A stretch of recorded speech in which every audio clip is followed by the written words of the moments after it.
আসসালামু আলাইকুম। আপনারা দেখছেন সুন্দর বাংলা নিউজ, সাথে রয়েছে আমি সাইফুদ্দিন। বিশ্ব ইজতেমা 2026 সালে অনুষ্ঠিত হলো হুগলি জেলার দাঁতপুর থানার পুইনান গ্রামে। লক্ষ লক্ষ মানুষের মাঝে শুধু লক্ষ লক্ষ নয়, বলা যেতে পারে কোটিরও ওপরে মানুষ, অথচ নেই কোনো কোলাহল, নেই কোনো ঝঞ্ঝাট, ছিল শুধু শান্তি। আর এই শান্তির মধ্যে দিয়েই শেষ হলো বিশ্ব ইজতেমা। হয়তো সামান্য কিছুটা অসুবিধা হতে হয়েছে, সেটা স্বাভাবিক, কারণ এত মানুষের মাঝে একটু একটু অসুবিধা হওয়াটা স্বাভাবিক ব্যাপার।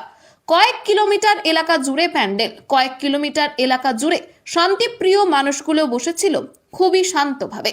বিশ্ব ইজতেমা 2026 একটা ইতিহাস সৃষ্টি করে গেল বাংলার বুকে। কোথাও থেকে কোন মানুষ এসেছে কেউ জানে না, শুধু এটাই জানি পৃথিবীর বিভিন্ন প্রান্ত থেকে এসেছে মুসলিম সম্প্রদায়ের মানুষ। সব শেষে 5ই জানুয়ারি বেলা যখন ঠিক 10টা, সেই সময় শুরু হলো দোয়া। হযরত মাওলানা সাদ সাহেব দোয়া শুরু করলেন। ছিল না কোনো কোলাহল। সেই সময় দুটি হাত আকাশের দিকে তুলে প্রত্যেকটি মুসলিম ভাই দোয়া চাইছিলেন মাওলানা সাদ সাহেবের সঙ্গে। এত মানুষ একত্রিত হয়েছে ভাবা যায়, কিন্তু এর মাঝে নেই কারোর কোনো বিবাদ। খুব শান্ত, একে অপরের পাশে বসেছিল সকলে। ছিল না কোনো রাজনৈতিক আবেগ। শান্তিপ্রিয় অনুষ্ঠান দেখে কোনো বিতর্ক মন্তব্য করেননি বিরোধীরা। কোনো রকম কোলাহল সেখানে করেনি হিন্দু ভাইরাও। গত কয়েকদিন ধরে হিন্দু ভাইরা অঝোর পরিশ্রম করে সেবা করে গেছে এই অনুষ্ঠানটির জন্য। শুধু মুসলমানরাই নয়, এই জায়গায় হিন্দু ভাইরাও তাদের জমি জায়গা সব কিছু দিয়ে রেখেছিল, কিন্তু কোনো রকম সমস্যার সৃষ্টি তারাও করেননি। সত্যি এটাই আমাদের ভারতবর্ষ বোধ হয়। কোনো রকম কোনো বিবাদ এই জায়গায় ছিল না। আমরা চোখের দেখা বেশ কিছু হিন্দু ভাই জলের বোতল সহ বিস্কুট ও অন্যান্য খাবার নিয়ে বিভিন্ন জায়গায় দাঁড়িয়েছিল তাদের একে অপরকে দেওয়ার জন্য। আমার দেখা বেশ কিছু হিন্দু ভাই ভলেন্টিয়ার হিসেবে একে অপরকে সহযোগিতা করছিল। প্রশাসনের ভূমিকাও ছিল এই জায়গায় অনস্বীকার্য। কয়েক কিলোমিটার দূর দূর পর্যন্ত শুধু গাড়ি পার্কিং এর ব্যবস্থা ছিল। সত্যি অসম্ভবকে সম্ভব করে দেখালো ভারতবর্ষের মুসলিম সম্প্রদায়ের মানুষ। সঙ্গে হিন্দু ভাইদের অবদান কখনো ভোলার নয়। যেভাবে তারা কঠোর পরিশ্রম করেছেন, নিজেদের জমি জায়গা ব্যবহার করতে দিয়েছে, সেটাও মুসলিম সম্প্রদায় কখনো ভুলবেন না।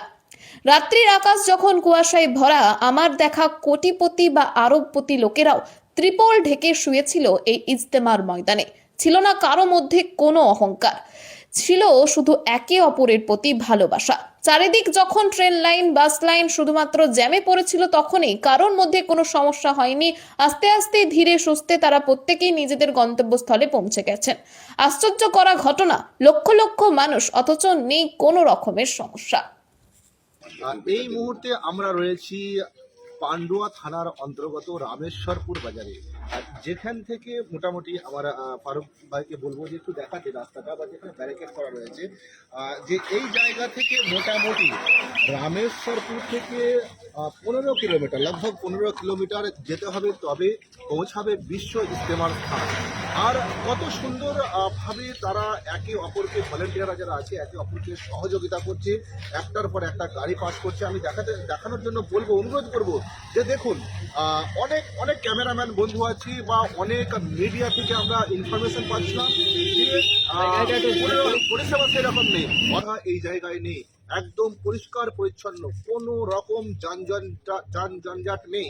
একটার পর একটা গাড়ি খুব সুন্দরভাবে পাস হয়ে যাচ্ছে। এখান থেকে মোটামুটি 15 কিলোমিটার গেলে তবেই তারা পাবে প্যান্ডেল আছে, মেন স্টেজ রয়েছে।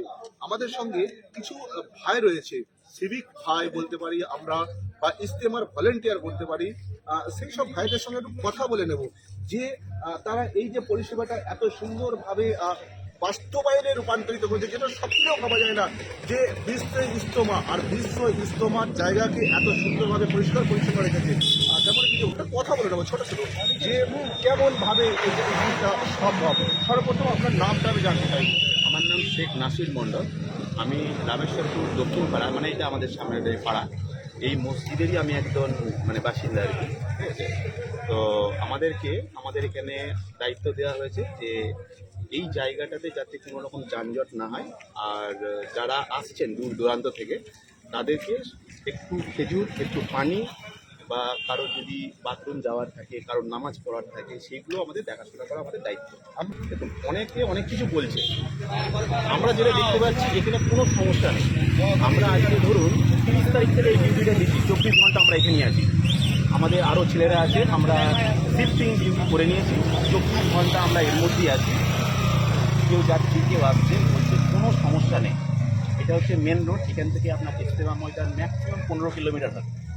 তো এই জায়গা থেকে সারাদিন প্রচুর গাড়ি পাস হচ্ছে, প্রচুর গাড়ি পাস হচ্ছে, কোনো সমস্যা নেই। আর অনেকে যেটা বলছে যে হয়তো কিছু যোগাযোগের সমস্যা, এটা আমরা দেখতে পাইনি এখনো পর্যন্ত।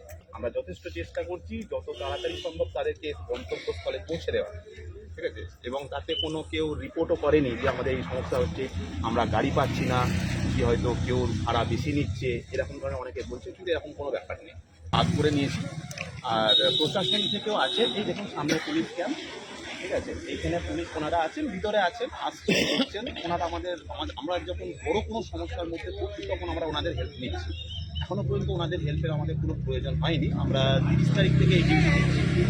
আমাদের ডিউটি চলবে আনুমানিক 7 তারিখ পর্যন্ত, মানে যতক্ষণ এর এই ডিউটিটা চলবে ততক্ষণ আমরা থাকবো।